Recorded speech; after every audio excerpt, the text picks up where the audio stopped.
آج میں صبح صبح اٹھی تو گھر میں ہنگامہ پڑا ہوا تھا۔ اماں سے پوچھا یہ شور کیسا ہے؟ بولی کہ پڑوس والی شمع رو رہی ہے۔ میں نے کہا کہ کیوں، شمع کو کیا ہوا ہے؟ وہ تو بڑی خوش تھی، اس کی تو شادی ہونے والی تھی۔ اماں بولیں کہ ہاں شادی تو ہونے والی تھی، لیکن ایک مسئلہ ہو گیا ہے۔ تمہیں معلوم تو ہے نا کہ اس گاؤں کی رسم کیا ہے؟ شادی سے پہلے لڑکی کو خواجہ سرا لے جاتے ہیں۔ وہ صبح صبح شمع کے گھر خواجہ سرا آ گئے تھے۔ تقریباً تعداد میں 10-12 تھے۔ ان کو لینے آئے ہوئے تھے۔ وہ جا نہیں رہی تھی تو ان کے گھر بیٹھ گئے۔ شمع کی ماں بھی نہیں مان رہی تھی، پر باپ کہہ رہا تھا کہ ان کو لے جانے دو، یہ تو گاؤں کی رسم ہے۔ میں نے کہا اماں یہ کون سی رسم ہے اور کب سے ہے؟ اماں نے بتایا کہ پچھلے 3 سالوں سے اس گاؤں میں جب بھی کسی لڑکی کی شادی ہوتی ہے تو اسے خواجہ سرا لے جاتے ہیں، کچھ دن اپنے پاس رکھتے ہیں اور پھر اسے واپس اس کے گھر میں چھوڑ جاتے ہیں۔ اس کے بعد اس لڑکی کی شادی خوش اسلوبی سے ہو جاتی ہے۔ میں نے اماں سے کہا اماں یہ کیا بات ہوئی؟ ایسے کیسے ہو سکتا ہے؟ خواجہ سراؤں کے پاس ایسی کون سی چابی ہے جس کے لگتے ہی زندگی کی قسمت کھل جاتی ہے؟ اماں ہنس کر بولی یہ تو مجھے نہیں پتہ، تو شمع کو جا کر کوئی تحفہ دے آ تاکہ اس کا کوئی غم تو دور ہو۔ اماں کی بات سن کر میں گھر سے نکل پڑی۔ مجھے بہت حیرت ہو رہی تھی، یہ کب سے ہونے لگا تھا ہمارے گاؤں میں؟ ایسا تو میں نے پہلی بار دیکھا تھا۔ خیر میں جیسے ہی شمع کے گھر داخل ہوئی تو میں نے دیکھا وہ بری طرح رو رہی تھی۔ اس کی ماں اسے سمجھا رہی تھی کہ کچھ نہیں ہوتا، خواجہ سرا بھی ہمارے جیسے انسان ہوتے ہیں، وہ تم کو کچھ نہیں کہیں گے۔ پر شمع کا رونا ختم ہی نہیں ہو رہا تھا۔ بہرحال خواجہ سرا اسے پکڑ کر لے گئے۔ وہ بیچاری ان سے خوف زدہ چھوئی موئی سی لگ رہی تھی۔ اس کے جانے کے بعد میں بھی پریشان ہو گئی۔ میں شادی میں گئی تھی پر میرا سارا موڈ خراب ہو گیا تھا۔ تقریباً 2-3 دن بعد شمع واپس آئی۔ آج اس کی رخصتی تھی، جبکہ وہ کچھ پریشان سی لگ رہی تھی، یوں کہیے کہ لگتا تھا وہ ساری رات روتی رہی ہو۔ جبکہ تھوڑی دیر کے بعد دولہے والے آئے تو وہ بہت ہی خوش تھے۔ لڑکے کی ماں شمع کی بلائیں لیتی، کبھی اسے کہتی کہ تم میری پیاری بیٹی ہو، میں تمہیں بہت خوش رکھوں گی۔ شمع چپ چاپ بیٹھی خاموشی سے ان سب کو دیکھ رہی تھی۔ مجھے لگا جیسے وہ ابھی پھوٹ پڑے گی، جیسے سب کچھ جو اس کے ساتھ ہوا تھا بتا دے گی۔ پر شمع کی خاموشی نے سبھی کو حیران کر ڈالا۔ وہ اس قدر خاموش ہو گئی تھی، شاید رو رو کر اس کی آنکھیں خشک ہو گئی تھیں۔ یوں شمع کی رخصتی جلد ہی ہوگی۔ رخصتی کے دن اس کی ماں رو رہی تھی، جبکہ باپ خوش تھا۔ باپ کے چہرے پر خوشی تھی۔ شمع کو ڈھیر سارا جہیز بھی دیا گیا تھا۔ میں بھی اس شادی میں غمزدہ تھی، کیونکہ شمع میری پڑوسن تھی، بچپن سے ہم اکٹھے کھیلے تھے۔ شمع کی رخصتی ہوئی تو وہ خواجہ سرا وہاں کہیں نظر نہیں آئے، بلکہ ہر شادی میں ڈھول بجانے وہ آیا کرتے تھے۔ پر آج سے عجیب بات دیکھنے کو ملی کہ اس کی شادی میں خواجہ سراؤں کا نام و نشان بھی نہیں تھا۔ البتہ شمع کے سارے سسرال والے قیمتی کپڑوں میں آئے تھے اور سب بہت خوش تھے۔ میں نے سوچا نہ جانے ایسا بھی کیا ہوا ہے کہ شمع کے ساتھ جو باقی سب خوش ہیں اور وہ ناراض۔ یہ سوچتے سوچتے میرا ذہن تھک گیا تھا۔ اتنے میں اس کی رخصتی کا وقت آ گیا اور وہ اس گھر سے چلی گئی۔ اب میں بہت ڈر گئی تھی۔ میرے ابا بھی اس شادی میں گئے تھے۔ میں گھر آئی تو اماں ابا پہلے ہی گھر پہنچ چکے تھے۔ میں نے دیکھا بیرونی دروازہ کھلا تھا، سو چپکے سے اندر آ گئی۔ میرا کسی سے بات کرنے کا کوئی ارادہ نہیں تھا کہ اماں ابا کے کمرے کے باہر سے گزرتے ہوئے اپنا نام سن کر میں رک گئی۔ ابا میرے بارے میں بات کر رہے تھے، میرے تو کان کھڑے ہونے ہی تھے۔ میں سننے لگی کہ ابا کیا کہہ رہے ہیں۔ اماں کو یہ کہہ رہے تھے کہ ہمیں اب اپنی بیٹی کی شادی کر دینی چاہیے، نگین اب بڑی ہو گئی ہے، اس کے بعد اچھے رشتے نہیں ملتے۔ اماں کہنے لگی کہ ٹھیک ہے، مجھے تو اس بات پر کوئی اعتراض نہیں ہے، ہاں لیکن اچھا رشتہ ڈھونڈو، اور ساتھ میں ایک شرط بھی یہ کہ خواجہ سرا ہماری بیٹی کو شادی سے پہلے نہیں لے کر جائیں گے۔ یہ بات سنتے ہی ابا پریشان ہو گئے۔ نہیں نہیں، اگر ہم اسے خواجہ سراؤں کے پاس نہیں بھیجیں گے تو ہماری بیٹی کی رخصتی کیسے ہوگی؟ تم نہیں جانتی، یہ بہت بڑا راز ہے، مگر جو بھی خواجہ سرا کے ساتھ رہتا ہے اس کی شادی بڑی خوش اسلوبی سے ہو جاتی ہے۔ تم فکر نہیں کرو، میں اپنی بیٹی کو کچھ نہیں ہونے دوں گا۔ کچھ نہیں ہونے کی بات نہیں ہے مراد، امی نے بحث کرتے ہوئے کہا، میں اپنی بیٹی کو دکھ نہیں دینا چاہتی، نہ ہی سر پر یہ بوجھ کہ شادی سے پہلے اسے خواجہ سراؤں کے پاس جانا ہوگا۔ بھلا یہ بھی کوئی بات ہے؟ امی باقاعدہ غصہ کرنے لگی تو ابا نے انہیں چپ کروا دیا۔ اچھا جانے من، تم جیسا کہو گی ویسے ہی کروں گا، لیکن تم خود کو پریشان مت کرو۔ ویسے بھی اب ہمارے گھونسلے سے سب بچے اڑ جائیں گے، اس کے بعد ہم دونوں ہی ایک دوسرے کا سہارا ہیں۔ تم مجھ سے لڑنا شروع کر دو گی تو زندگی میں کیا رونق رہ جائے گی؟ اماں ابا کی باتیں سن کر خاموش ہو گئی، پھر سوچنے لگی کہ میرا رشتہ ہو جائے، باقی باتیں بعد میں طے کر لیں گے۔ یوں اماں نے میرے رشتے کی تیاریاں شروع کر دی۔ محلے کی پروین ماسی کو کہا کہ تم میری بیٹی کا اچھا سا رشتہ ڈھونڈو، جبکہ دوسری طرف شمع کی کوئی خبر نہیں تھی۔ شادی کے بعد وہ ایک بار بھی ہم سے ملنے نہیں آئی تھی۔ میں اس کے لیے بہت پریشان تھی۔ شادی کے تقریباً 10 دن بعد اس نے اپنے گھر کا چکر لگایا تھا۔ اس کی آنکھیں رو رو کر سوجی ہوئی تھیں۔ میں نے شمع کو دیکھتے ہی پوچھا، تمہیں کیا ہوا ہے؟ تم پریشان کیوں ہو؟ اور وہ مجھ سے، یہ بتاؤ کہ خواجہ سراؤں نے تمہیں کیا کہا تھا؟ کچھ نہیں کہا تھا میری بہن، اس نے بیزاری سے کہا اور اندر اپنے کمرے میں چلی گئی۔ میں سوچنے لگی کہ شمع تو شادی کے بعد کتنی بدل گئی ہے۔ کاش مجھے پتہ ہوتا کہ اس پر کیا گزری ہے تو میں بھی کبھی ایسی بات نہیں سوچتی، بلکہ اس سے بات کر لیتی۔ میں بھی ضد میں آ گئی تھی۔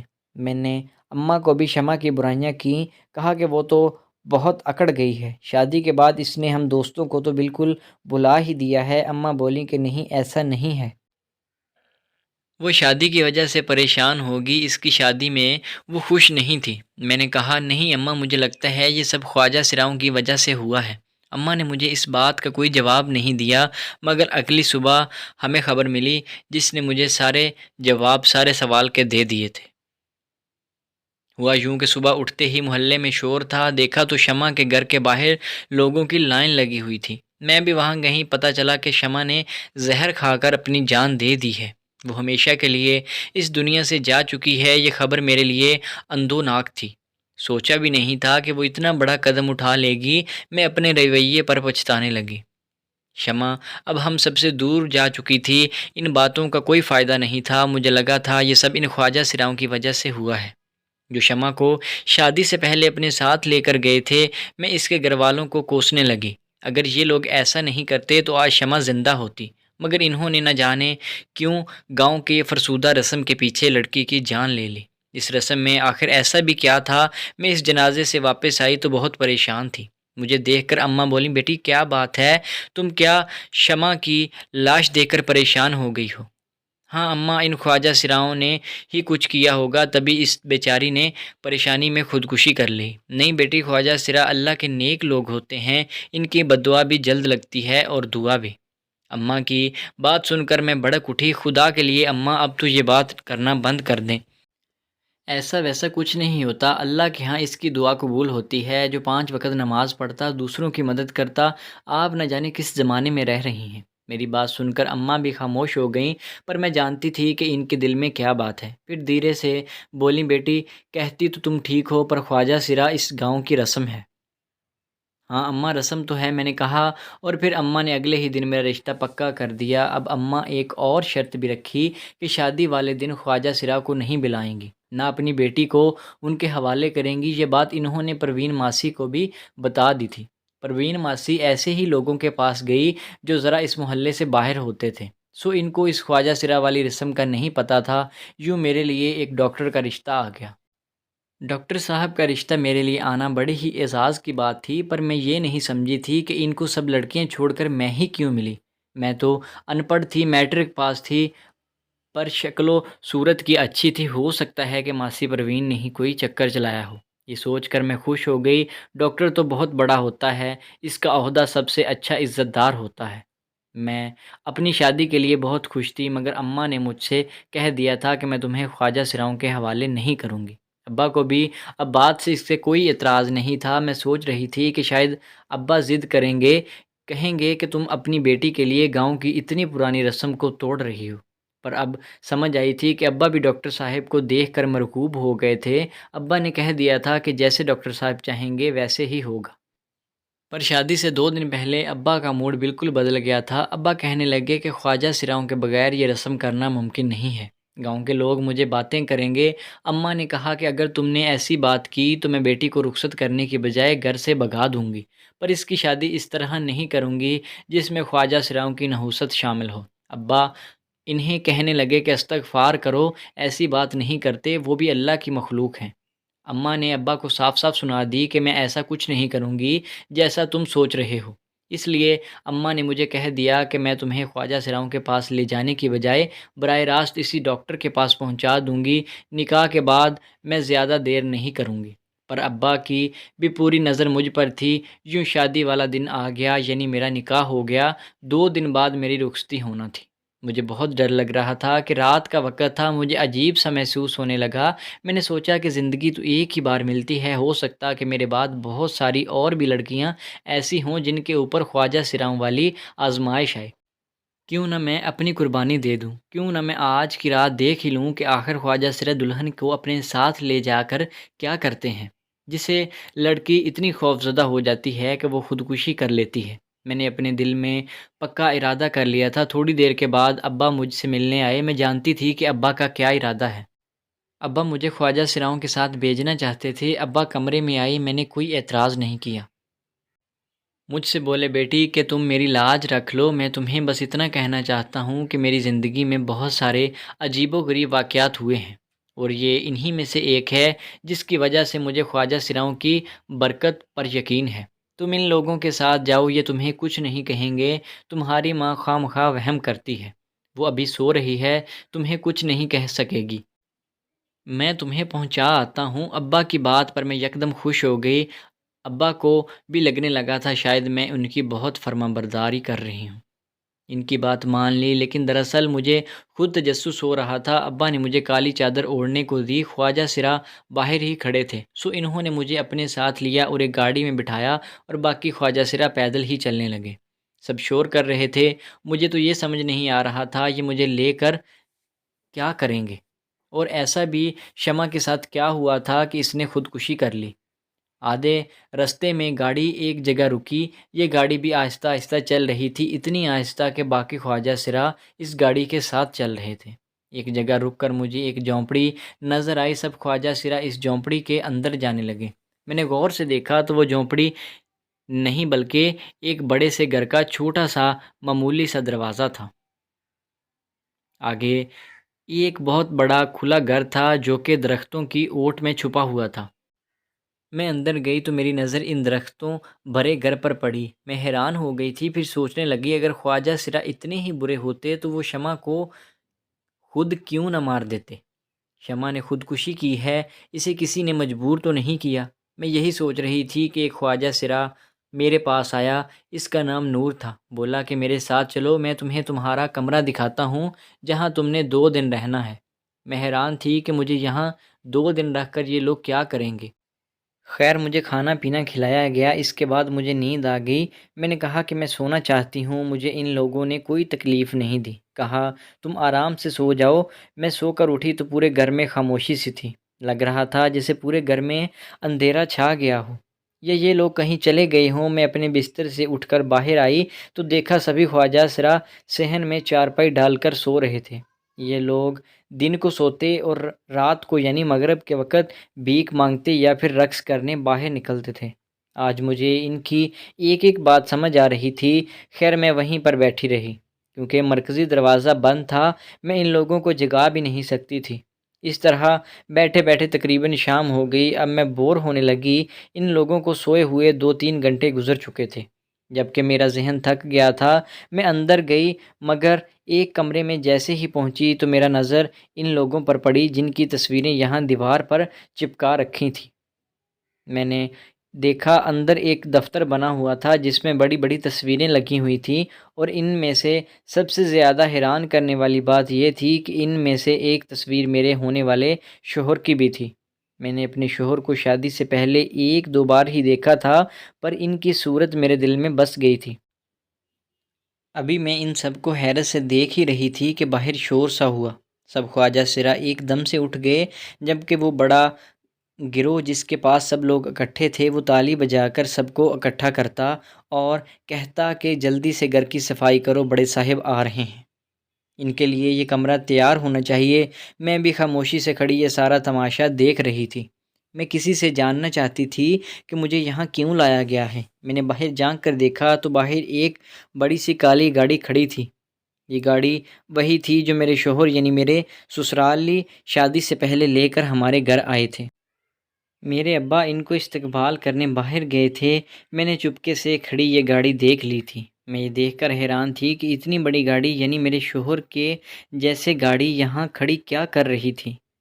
تبھی دروازہ کھلا، ایک شور سا مچا اور مجھے انہوں نے ایک تخت پر بٹھا دیا۔ بولے کہ چپ کر بیٹھنا، وہ لوگ جو بھی تم سے سوال پوچھیں اس کا جواب صحیح سے دینا۔ زیادہ تر سوالوں کے جواب جی ہاں میں ہی دینا۔ میں نے کہا ٹھیک ہے، تم لوگ جیسا کہو گے میں ویسا ہی کروں گی۔ میں تخت پر بیٹھ گئی۔ میں جاننا چاہتی تھی کہ میرے ساتھ کیا ہوگا۔ تبھی میرے سامنے ایک شخص آیا۔ اس نے میرے سر پر دلاسا دیا اور بولا مبارک ہو بیٹی، تم نے بہت اچھا کیا کہ اپنی راہ الگ چن لی، ورنہ تو یہاں پر جتنے بھی آتے ہیں وہ اس طرح بیچارے رقص کر کے اپنی ساری زندگی برباد کر دیتے ہیں۔ مجھے امید ہے کہ آئندہ زندگی میں بھی تم ایسے ہی کامیاب رہو گی۔ تمہارے آپریشن کے بارے میں نے سنا تھا۔ مجھے خوشی ہے کہ اب تم ایک مکمل عورت بن گئی ہو۔ اس شخص کی آواز مجھے جانی پہچانی محسوس ہو رہی تھی۔ میں نے نظر اٹھا کر دیکھا تو پاؤں تلے سے زمین کھسک گئی۔ یہ کوئی اور نہیں بلکہ میرا شوہر کھڑا تھا، جسے دیکھ کر میں حیران رہ گئی تھی۔ انہوں نے بھی مجھے ایک ہی نظر دیکھا تھا پر وہ بھی مجھے پہچان گئے تھے۔ میں نے کہا خرم آپ یہاں کیسے آئے؟ وہ بھی مجھے دیکھ کر یہ پوچھنے لگے کہ تم یہاں کیسے آئیں؟ میں نے کہا مجھے تو یہ لوگ لائے ہیں۔ حیرت سے پوچھنے لگے کہ کیوں لائے ہیں؟ آس پاس سبھی خواجہ سرا کھڑے پریشانی کا اظہار کر رہے تھے۔ ان کے چہرے سے پریشانی جھلک رہی تھی۔ وہ ہمیں الگ کرنے کی کوشش کرنے لگے، پر ہم لوگ کیسے الگ ہوتے؟ ہم تو ایک دوسرے کو پہلے ہی جانتے تھے۔ میں نے کہا کہ میں ان کو جانتی ہوں، میری شادی تو انہی سے ہونے لگی ہے۔ خواجہ سراؤں کا گرو، جو کہ بڑا ہی شرمیلا سا انسان تھا مگر بڑی ہی طاقتور روبدار شخصیت کا مالک تھا، سر پکڑ کر بیٹھ گیا اور ان سے معافی مانگنے لگا۔ بولا کہ مجھے معاف کر دو، میں نے جو بھی کیا اپنے لوگوں کی بھلائی کے لیے کیا، ورنہ تو ہمیں رقص کرنے پر مجبور کیا جاتا ہے۔ میرے شوہر نے اسے غصے سے دیکھا، پھر مجھ سے بولے کہ تم گاڑی میں بیٹھو، میں تمہیں گھر چھوڑ آتا ہوں۔ میں ان کی گاڑی میں بیٹھی، وہ مجھے گھر چھوڑ آئے۔ میرے گھر میں معمول کے مطابق ہنگامہ تھا۔ جب میں گھر کے دروازے پر اپنے شوہر کے ساتھ پہنچی تو اماں ابا کے چہرے کا رنگ بھی فک ہو گیا تھا۔ تو وہ بولیں بیٹا میں نے اسے منع بھی کیا تھا کہ خواجہ سراؤں کے پاس نہیں جانا، بس میں کیا کرتی، یہ ہمارے گاؤں کی رسم ہے۔ میرے شوہر اندر آ گئے۔ اماں ابا سے تفصیل میں پوچھا کہ کیا رسم ہے، کیوں اور کیسے کی جاتی ہے؟ ابا نے یہی کہا کہ خواجہ سرا گاؤں کے لوگوں کو بددعا دیتے ہیں، اگر شادی سے پہلے دلہن کو ان کے پاس نہ چھوڑا جائے تو بس اسی لیے ہم بھی اسے وہیں بھیج رہے تھے، اور تو کوئی خاص بات نہیں۔ یہ سن کر ڈاکٹر خرم نے ہمیں جو کہانی سنائی اس نے تو ہمارے ہوش اڑا دیے تھے۔ کہنے لگے کہ میرے لیے یہ زندگی بہت آسان تھی، اس لیے میں نے سوچا کہ میں کچھ لوگوں کی مدد کر دیا کروں۔ میں نے اپنے ساتھ اور بھی لوگوں کو ملا لیا۔ مردوں عورتوں کی مدد تو ہر کوئی کرتا ہے، میں سمجھا کہ خواجہ سراؤں کی مدد کوئی نہیں کرتا۔ یوں میں نے خواجہ سراؤں کے گرو سے رابطہ کیا۔ ان کا گرو باتیں کرنا جانتا تھا۔ اس نے مجھ سے کہا کہ ہمارے پاس ایسی لڑکیاں اور لڑکے ہیں جو معمولی آپریشن سے ٹھیک ہو سکتے ہیں، مگر پیسے نہ ہونے کی وجہ سے ان کی زندگیاں برباد ہو رہی ہیں۔ میں تو ان کی شادی بھی کرتا ہوں، ان کا آپریشن بھی کرواتا ہوں، مگر اب میرے پاس اور مزید پیسے نہیں ہیں۔ میں نے عمر بھر جو ناچ ناچ کر کمایا سب ایسے بچوں کے آپریشن پر لٹا دیا۔ مجھے اس خواجہ سرا کا جذبہ بہت پسند آیا۔ اب وہ مجھے اپنے گروپ میں لانے لگا۔ ہر بار وہ مجھے ایسی لڑکی دکھاتا جو آپریشن کے بعد ٹھیک ہوئی تھی اور اس کی شادی ہو رہی تھی۔ نکاح نامہ تک مجھے دکھا دیا جاتا۔ میں بڑا ہی متاثر ہوتا کہ واقعی یہ اچھا کام کر رہا ہے، اس لیے میں شہر سے اور بھی لوگوں کو لاتا، ان لوگوں کی مدد کرتا، مگر مجھے کیا پتا تھا کہ گاؤں والوں کو یہ کوئی اور کہانی سنا کر پیسے لوٹ رہے ہیں۔ سچ کہا ہے کسی نے کہ انسان کا بھروسہ نہیں ہے۔ ڈاکٹر خرم غصے میں تھے۔ میری شادی ہوئی تھی، انہوں نے مجھ سے اس بات کے بارے میں کچھ نہیں پوچھا، یہ لوگ کون تھے، میں کیوں ان کے پاس گئی تھی، وغیرہ وغیرہ۔ مگر اس کے بعد گاؤں والوں سے یہ رسم ختم کر دی گئی، کیونکہ ڈاکٹر خرم نے سب کو سامنے ان کی حقیقت فاش کر دی تھی، جس کے بعد خواجہ سراؤں کی بھی ہمت نہیں ہوئی کہ وہ سادہ لوگوں کو اپنی بددعا سے ڈرا کر لوٹ سکیں۔ تو دوستو آپ کو آج کی کہانی کیسی لگی؟ امید ہے کہ ویڈیو پسند آئی ہوگی۔ اگر ویڈیو اچھی لگی تو ہمارے چینل کو سبسکرائب کریں۔ ملتے ہیں نیکسٹ ویڈیو میں، تب تک کے لیے اللہ حافظ۔